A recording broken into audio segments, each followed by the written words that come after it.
Hello and welcome to test and travel with Sharmi. আজকের রেসিপিটা dedicated to ফলের রাজা আম। আম দিয়ে কিন্তু ডাবল ধামাল রেসিপি, মানে দুটো রেসিপি। একটা হচ্ছে আমের আইসক্রিম, আরেকটা হচ্ছে ম্যাঙ্গো মুফলি। তাহলে দেখতে থাকো, কিন্তু সবার আগে চ্যানেলটা সাবস্ক্রাইব করে নাও, কারণ আমি কিন্তু একদম হিডেন রেসিপিস, লস্ট রেসিপিস আর কুইক অ্যান্ড ইজি রেসিপিস তোমাদের জন্য নিয়ে আসছি। তো চলো দেখে নেওয়া যাক এই রেসিপিগুলো হয়েছে কেমন, আর বানাতে গিয়ে আমার কী কী লাগছে। একদম ঘরে থাকা পাকা আম, যেটা এখন সবার বাড়িতে অ্যাভেলেবেল, সেরকম 5-6টা আম আমি নিয়ে নিয়েছি। তার সাথে নিয়েছি 3টে পাকা কলা। একটু দেখে নেবে আমগুলো যেন মিষ্টি হয়। তো প্রথম যে কাজটা আমাকে করতে হবে সেটা হচ্ছে আমের এই যে পাল্পটা আছে সেটা আমাকে বার করে নিতে হবে। তাই আমটাকে আমি খোসা থেকে আলাদা করে নিয়ে আমের শাঁসটা দেখো একটা গ্রাইন্ডিং জারের মধ্যে এইভাবে দিয়ে নিচ্ছি। তো এইভাবে প্রত্যেকটা আমেরই কিন্তু শাঁসটা গ্রাইন্ডিং জারের মধ্যে বার করে নিতে হবে। আমি কিন্তু আমের আটিগুলোও নষ্ট করিনি, সেগুলোকেও কিন্তু আমি ছাড়িয়ে নিয়ে ধার থেকে চেঁচে যতটা পাল্প বার করা যায় আমি কিন্তু পাল্পগুলো বার করে নিয়েছি। তার একটাই কারণ, কোনো কিছুই কিন্তু ওয়েস্ট করা নয়। আমাদের দেশে অনেক মানুষ কিন্তু অভুক্ত থাকেন, তাই বলবো কখনোই খাবারের কোনো জিনিস নষ্ট করো না। তো চলো দেখো আমি আমগুলোকে কিভাবে এইভাবে পাল্পটা বার করে নিচ্ছি একটা গ্রাইন্ডিং জারের মধ্যে। আমার এই রেসিপিসগুলো যদি তোমাদের ভালো লাগে তাহলে কিন্তু বলবো আমার চ্যানেলটা অতি অবশ্যই সাবস্ক্রাইব করে নাও, কারণ আমি কিন্তু সত্যিই খুব সুন্দর সুন্দর রেসিপিস তোমাদের জন্য নিয়ে আসি, যেগুলো ইউটিউবে ভীষণ ইউনিক। আমার কাছে কিন্তু নকুলদানা পুজোর সবসময় স্টোর থাকে, তো সেই ক্ষেত্রে এই নকুলদানাগুলো ইউজ হয় না বলে আমি এই নকুলদানাগুলো কিন্তু এই গ্রাইন্ডিং জারের মধ্যে দিয়ে দিলাম। তার সাথে সাথে দিয়ে দিলাম 2 চামচ চিনি। এবার এই পুরো আমটাকেই কিন্তু আমি একটা পাল্প একদম থকথকে পেস্ট করে নেবো। এই দেখো আমি আমের পাল্পটা বার করে নিয়েছি। বার করে নেওয়ার পর আমি কিন্তু এটা সেপারেট করে নিয়েছি। একটা বাটিতে হাফ পাল্প আমি তুলে রেখে দিয়েছি। আমের হাফ পাল্প যেটা আমি বার করলাম সেটা তুলে রেখে দিলাম। আর এই গ্রাইন্ডিং জারের মধ্যেই দিয়ে দিলাম 3টে পাকা কলা। এরপর দিয়ে নেবো একটা সিক্রেট ইনগ্রিডিয়েন্টস, যেটার জন্য কিন্তু আইসক্রিমটা খেতে খুব ক্রিমি হবে। সেটা হচ্ছে দুধের সর। আমরা বাড়িতে যে দুধ জাল দিই অনেক সময় সরটাকে সেপারেট করে রেখে দিই ঘি বানাবার জন্য, সেই সরটাই কিন্তু আমি ব্যবহার করছি। এখন এই সবসময় ফ্রেশ ক্রিম বা এগুলো তো অ্যাভেলেবেল থাকে না আমাদের বাড়িতে, আর কিনতে যাওয়াও সম্ভব হয় না, সেই জন্য আমি এই দুধের সরটাকেই ইউজ করলাম। তার সাথে দিয়ে নিলাম আরও 2-3 চামচ চিনি, কারণ দুধের সরটা কিন্তু একদম মিষ্টি নয়। দেওয়ার পরে আমি খুব ভালো করে আবার কিন্তু মিক্স করে নিলাম। করে নেওয়ার পর দেখো একদম এরকম সুন্দর, একটু রঙটা হালকা হয়ে গেছে আমের পাল্পটার, কিন্তু এরকম সুন্দর থকথকে একটা পেস্ট তৈরি হয়ে গেছে। এইটাই কিন্তু আমার লাগবে মেনলি আইসক্রিমের ইনগ্রিডিয়েন্টস হিসেবে আর মুফলির ইনগ্রিডিয়েন্টস হিসেবে। তো চলো আইসক্রিমটা শুরু করা যাক। প্রথমে যেই পাত্রটায় তুমি আইসক্রিমটাকে বানাবে, তো সেরকম একটা তুমি কাঁচের টিফিন বক্স নিতে পারো, বা আমাদের বাড়িতে অনেক সময় স্টিলের টিফিন বক্স অ্যাভেলেবেল থাকে, সেরকম একটা টিফিন বক্সে কিন্তু আমি প্রথমেই কলা আর আম আর দুধের সর একসাথে পেস্ট করে যে আমি পাল্পটা পেয়েছিলাম, সেই পাল্পটা সুন্দরভাবে দিয়ে স্প্রেড করে নেব। দেখো আমি পাল্পটাকে দিয়ে কিন্তু ভালোভাবে ছড়িয়ে নিলাম।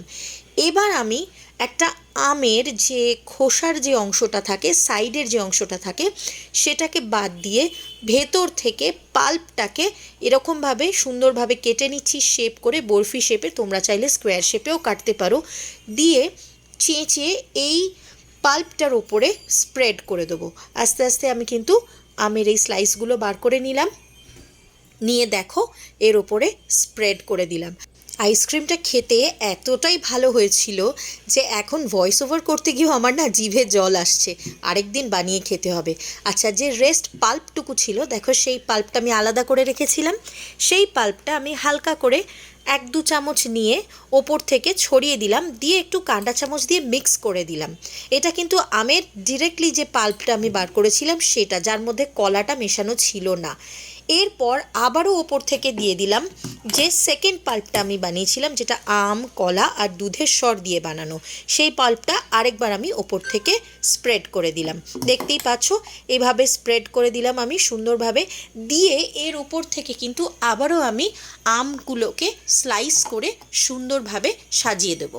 তো দেখো আমের যে একটুখানি আমি ড্যাব করে নিচ্ছি, তার কারণ হচ্ছে ড্যাব করলে না নিচে অবধি পুরো আইসক্রিমটা সেট হয়ে যায় ভালোভাবে, ভেতরে যদি কোনো এয়ার বাবলস থাকে সেটা বেরিয়ে আসে। তো এভাবে দেওয়ার পর দেখো আমি আবার একটু যে আমের পাল্পটা ছিল, যেটা শুধুমাত্র আমের পাল্প ছিল, সেই পাল্পটাকে আবার স্প্রেড করে নিচ্ছি। নেয়ার পরে আমি আবার এর মধ্যে একটুখানি আমের স্লাইসেস দিয়ে দেবো, মানে আম যেটা আমার কাটা রয়েছে সেই কাটা আমের স্লাইসেস আবার একটুখানি ছড়িয়ে দেবো গার্নিশিংয়ের জন্য। দেখো তোমাদের সামনেই আমি এটা করে দেখাচ্ছি। আবার আমি এভাবে কেটে নিচ্ছি, বরফির শেপে কেটে নিয়ে এর ওপর দিয়ে আমি আমগুলোকে ছড়িয়ে দেবো। তো কেমন লাগছে রেসিপিটা সেটা আমাকে বলো, তোমরা কমেন্ট বক্সে কিন্তু একটু কমেন্ট করে আমায় জানাতেই পারো যে আমার রেসিপিসগুলো তোমাদের কেমন লাগে। তোমরা আজকাল এতটাই কিপটে হয়ে গেছো যে একটা কমেন্টও খরচা করো না, একটা লাইকও খরচা করো না। এটা কিন্তু আমাকে খুব দুঃখ দেয়। একটু ভালোবাসা, একটুখানি তোমাদের থেকে লাইক, কমেন্ট এগুলো তো আশা করতেই পারি, তাই না? কারণ এই গরমের মধ্যে কিন্তু তোমাদের জন্যই খেটে খুঁটে এই রেসিপিগুলো আমার নিয়ে আসা। তাই বলবো একটু লাইক করো, একটু কমেন্ট করো। আর যারা নতুন দেখছো তারা প্লিজ প্লিজ প্লিজ আমার চ্যানেলটাকে সাবস্ক্রাইব করো, কারণ আমি কিন্তু এরম সুন্দর সুন্দর রেসিপিস তোমাদের জন্য আরও নিয়ে আসবো। তো দেখো আমি আমের স্লাইসটাও এর ওপর ছড়িয়ে দিলাম, দিয়ে ভালো করে একটু স্প্রেড করে দিচ্ছি, দিয়ে পুরো জিনিসটাকে একটু হালকাভাবে ড্যাব করে নেব যাতে সবটা সুন্দর হয়ে সেট হয়ে বসে যায়। তো তোমরাও কিন্তু এইভাবে ড্যাবটা অতি অবশ্যই করবে। এবার যদি গার্নিশিং আরও করতে চাও, তার উপর তোমরা গার্নিশিংয়ের জন্য ইউজ করতে পারো আমন্ডস বা পেস্তা বাদাম বা ক্যাশিও নাটস, মানে কাজু বাদাম, কিশমিশ, যা খুশি। দেখো গার্নিশিংটা সম্পূর্ণ নিজের ওপর। আমার কাছে একটু আমন্ডস ছিল, হঠাৎই মনে হলো তাহলে একটু আমন্ডস ছড়িয়ে দিই, দেখতে ভালোই লাগবে, সেই জন্য আমি উপর থেকে একটু আমন্ডস দিয়ে দিলাম। দিয়ে ভালো করে একটু ড্যাব করে নিলাম, কারণ নিচে থাকা এয়ার বাবলগুলো যেন বেরিয়ে যায়। এবার খুব ভালোভাবে একটা এয়ার টাইট কাভার দিয়ে কাভার করে নিলাম। আমার কাছে না এরকম একটা খুঁড়ি ছিল, যেটা আমি ফিরনির জন্য এনেছিলাম। তো সবকটা ইউজ হয়ে গেছিলো, এই একটাই ছিল। আমি ভাবলাম এর ওপরেও একটু রেখে দেখি। তোমরা চাইলে কিন্তু এরকম মাটির খুঁড়িতেও আইসক্রিমটা সেট করতে পারো। দেখো আমি আইসক্রিমের পাল্পটা দিয়ে দিলাম প্রথমেই, তারপরে দিয়ে দিলাম যে ম্যাঙ্গোর পাল্পটা ছিল, একদম র ম্যাঙ্গোর যে পাল্পটা ছিল সেটাও দিয়ে নিলাম, দিয়ে একটু স্প্রেড করে দিলাম।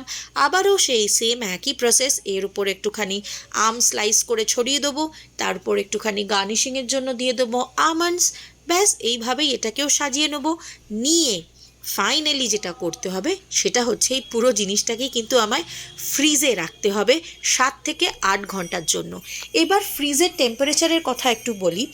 অনেকের ফ্রিজের কিন্তু টেম্পারেচার আলাদা আলাদা রকমভাবে সেট করা থাকে, তো সেটা একটু তোমরা দেখে নেবে। অনেকের ফ্রিজে 5 থেকে 6 ঘন্টার মধ্যেও কিন্তু আইসক্রিম জমে যায়, আবার অনেকের ফ্রিজে 7 থেকে 8 ঘন্টা লাগে, অনেকের আবার 12 ঘন্টাও লেগে যায়। তো তোমরা একটুখানি আইসক্রিমটা চেক করে নেবে বার করার আগে 5-6 ঘন্টা পর, যে তোমাদের আইসক্রিমটা সেট হয়ে গেছে কিনা। বিলিভ মি, এই আইসক্রিমটা কিন্তু বাজারে কিনতে পাওয়া যে ম্যাঙ্গো আইসক্রিম আছে তার থেকে অনেক ভালো হয়। একবার অন্তত কষ্ট করে ট্রাই করে দেখো। প্রসেসটা একটু মেসি, একটু খাটতে হবে তোমাদের। তো দেখো আমার এইভাবে আইসক্রিম গার্নিশ করা হয়ে গেছে। এবার আমি ফ্রিজে ঢুকিয়ে দেবো। আমি কিন্তু না একা হাতেই ক্যামেরা ধরি, একা হাতেই নিজে সব করি, তাই মাঝে মধ্যে হয়তো একটু ছবিটা কেঁপে যায়। তোমরা একটু অ্যাডজাস্ট করে নিও, কারণ আমি নিজে নিজেই তো সবটা করছি। ব্যাস যেটুকু করি তোমাদের ভালোবাসার জন্য করি।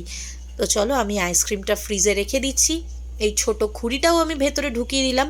তোমাদের এটা কাভার করারও কোনো দরকার নেই, কারণ আইসক্রিমটা ইটসেলফ খুব ক্রিমি হবে, যেহেতু আমি এর মধ্যে দুধের সর মিশিয়েছি। এবার ফ্রিজটা বন্ধ করে দিলাম। চলো এবার ম্যাঙ্গো মুফলিটা ট্রাই করা যাক। ম্যাঙ্গো মুফলি বানাবার জন্য তোমাদের যেটা লাগবে সেটা হচ্ছে রোজ সিরাপ।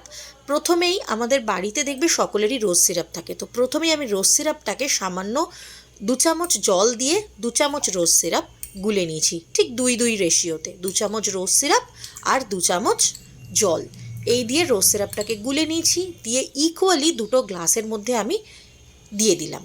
এরপর কলা, আম আর দুধের সর দিয়ে যে পাল্পটা আমি রেডি করেছিলাম সেই পাল্পটা আমি এর মধ্যে দিয়ে দিচ্ছি। তোমরা যদি আইসক্রিম করতে চাও শুধু আইসক্রিমও করতে পারো। আমার যেহেতু এই পাল্পটা অনেকটা আমি একসাথে করেছিলাম সেই জন্য একই সঙ্গে তোমাদের ম্যাঙ্গো মুফলির রেসিপিটাও দেখিয়ে দিলাম। তোমরা দুটো রেসিপি দুদিন আলাদাভাবেও ট্রাই করতে পারো, একসঙ্গেও ট্রাই করতে পারো।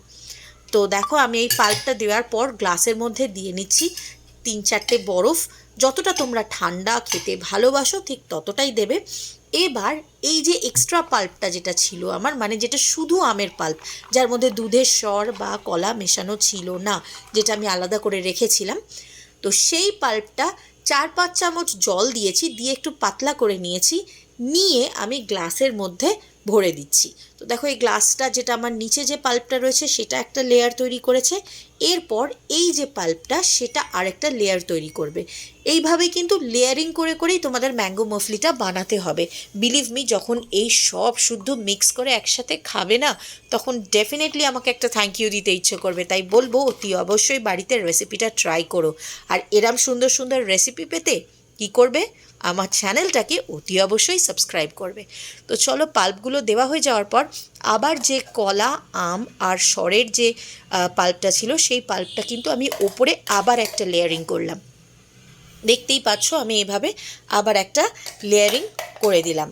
তো এইভাবে তোমরা 2, 3, 4টে যতগুলো ইচ্ছে তোমরা গ্লাসের মধ্যে লেয়ারিং করতে পারো। এটা দেখতেও ভীষণ সুন্দর লাগে আর খেতেও ততটাই সুন্দর হয়। তো দেখো আমার লেয়ারিং করা কমপ্লিট হয়ে গেছে। এইবার এই লেয়ারিংটা হয়ে যাওয়ার পর আমি আবার কিছুটা আম পাতলা পাতলা করে একটু ছোট ছোট করে স্লাইস করেছি। দেখো ছোট ছোট করে স্লাইস করে আমি আবার এই গ্লাসের মধ্যে দিয়ে দেব। এই টোটাল জিনিসটা যখন মিক্স করে খাবে না, আহা হা স্বর্গ। যারা আম খেতে ভালোবাসো তারা অতি অবশ্যই এই রেসিপিটা ট্রাই করো। একটু কষ্ট হবে ঠিকই বানাতে, কিন্তু একবার যদি খাও ডেফিনেটলি বলছি বারবার এই রান্নাটা করে খেতে ইচ্ছে হবে। এটা রান্না নয়, সরি, বারবার এই রেসিপিটা ট্রাই করতে ইচ্ছে হবে। তো দেখো ওপর থেকে আবারও একটুখানি আমি রোজ সিরাপ ছড়িয়ে দিলাম।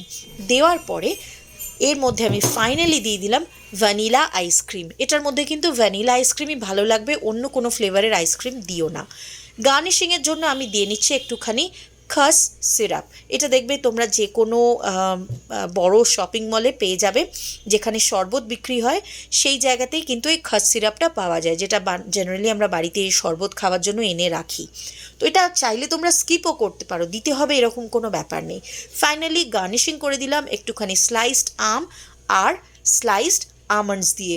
গার্নিশিংটা কিন্তু সম্পূর্ণ তোমাদের নিজেদের ব্যাপার। তোমরা চাইলে শুধুমাত্র এর ওপর ভ্যানিলা আইসক্রিম দিয়েও গার্নিশ করতে পারো, বা 1-2 স্কুপ ভ্যানিলা আইসক্রিম ছড়াবার পর সামান্য একটু চকলেট সসও দিয়ে দিতে পারো, খেতে কিন্তু দারুণ লাগবে। তো চলো, আজকের ডাবল ধামাল রেসিপি ম্যাঙ্গো আইসক্রিম আর ম্যাঙ্গো মফলি দুটোই কিন্তু আমার দেখানো হয়ে গেল। তো ম্যাঙ্গো মফলিটা তো ডিরেক্টলি সঙ্গে সঙ্গে খাওয়ার জন্য, কিন্তু আইসক্রিমটার জন্য 6 থেকে 8 ঘন্টা ওয়েট করতে হবে। তো 6 ঘন্টা ওয়েট করার পর দেখে নেওয়া যাক আমার আইসক্রিমটা কতটা সাকসেসফুল হয়েছিল। তো প্রথমেই আমি দেখলাম এই খুঁড়িটা, যেটা আমি আলাদা করে সেট করেছিলাম। তো দেখো খুঁড়ির আইসক্রিমটা একটুখানি দেখে নেবো। আর এটা হচ্ছে আমার বক্সে যেটা আমি সেট করেছিলাম সেই আইসক্রিমটা। দেখতে তো অসাধারণ হয়েছে এবং খেতেও মার্কেটের থেকে অনেক ভালো হয়েছে। তো চলো একবার তোমাদেরকে একটু আইসক্রিমটা স্কুপ আউট করে দেখিয়ে দিই কতটা এটা ক্রিমি আর কতটা সুন্দর হয়েছে। আমার ফ্রিজে কিন্তু 7.5 থেকে 8 ঘন্টা মতো লেগেছে আইসক্রিমটা জমতে। তোমরা ফ্রিজের টেম্পারেচারটা কিন্তু আবারও বলছি একটু চেক করে নেবে, কারণ কারোর 5 ঘন্টায়ও হয়ে যায়, কারোর কিন্তু 10-12 ঘন্টাও লাগে। তো এক হাতে ক্যামেরা ধরে আগেন ওস্তাদি করে আরেক হাতে আমি আইসক্রিমটা তোলার চেষ্টা করছি। সো স্কুপ আউট করলাম, দেখো খুব ক্রিমি, দেখতে পাচ্ছ 2-3টে লেয়ারও বোঝা যাচ্ছে, কিন্তু একটা ম্যাঙ্গো পাল্পের, একটা ম্যাঙ্গো স্লাইসের। তো খেতে অসাধারণ হয়েছিল। আমি আবারও বলছি, যারা ম্যাঙ্গো লাভার, পিওর আমের স্বাদ যদি ভালো লাগে তাহলে এই আইসক্রিমটা অতি অবশ্যই একবার ট্রাই করো, কারণ এর মধ্যে কোনো রকম কোনো আর্টিফিশিয়াল কিচ্ছু ইউজ করিনি। দেখতেই পাচ্ছ পুরো আইসক্রিমটাই কিন্তু আমি ম্যাঙ্গো পাল্প, কলা এগুলো দিয়ে তৈরি করেছি। যারা সুগারটাকে অ্যাভয়েড করতে চাও, চিনি দিতে চাও না, তারা চাইলে কিন্তু গুড় বা মিছরির পাউডারও ইউজ করতে পারো, যেটা একটা হেলদিয়ার ভার্সন অফ সুইট।